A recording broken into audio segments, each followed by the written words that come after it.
The hey guys, my new blog and come back Qatar.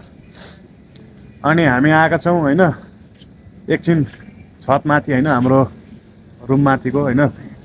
अनि एकछिन साथीहरु भन्छ जाउँ न जिम गर्न हैन, कस्तो तिमी जिम गर्छौ हेरौँ न। अनि साथीहरुलाई भने के अब हैन, अब नेपालमा त जिम छोड्यो अनि तेरो एक दुई पोस्ट हानेको हैन, जिम गर्दै थिए। अनि यसो हाम्रो साथीहरु पनि हैन जिम यहाँ गर्दैछन् हैन।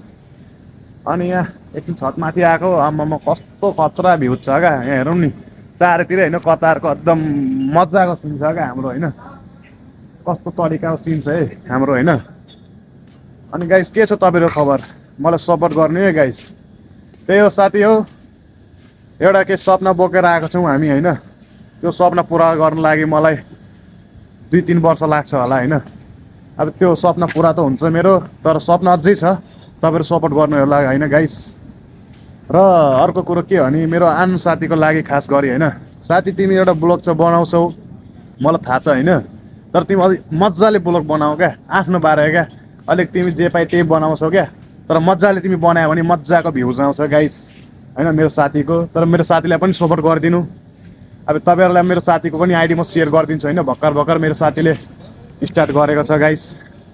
त्यही हो गाइस, हुन त धेरै सपना लिएर आएका छौँ। अब यो सपना पुरा गर्न लागि त मेहनत पहिले गर्नुपर्छ अनि मात्रै फल हुन्छ हैन। त्यही हो, अब रेगुलर काम पनि गर्ने, रेगुलर जिम पनि गर्ने है गाइस। अहिले यस्तो डोला छ हैन, पछि तपाईहरु सपोर्ट गर्नुहुन्छ, म पनि मेहनत गर्छु, अनि झन् मेरो डोला सोला बढ्छ, लाइफ पनि चेन्ज हुन्छ होला। तर सपोर्ट गर्ने है गाइस। तर जे सोचेर आएको थियो त्यो पनि पुरा भएन, तर आफै पुरा गर्ने, मेहनत गर्ने गाइस। ल गाइस नेक्स्ट ब्लगमा भेटौँला, किन म पुरै गलिसकेको छु काम गरेर गाइस। ल बाई बाई।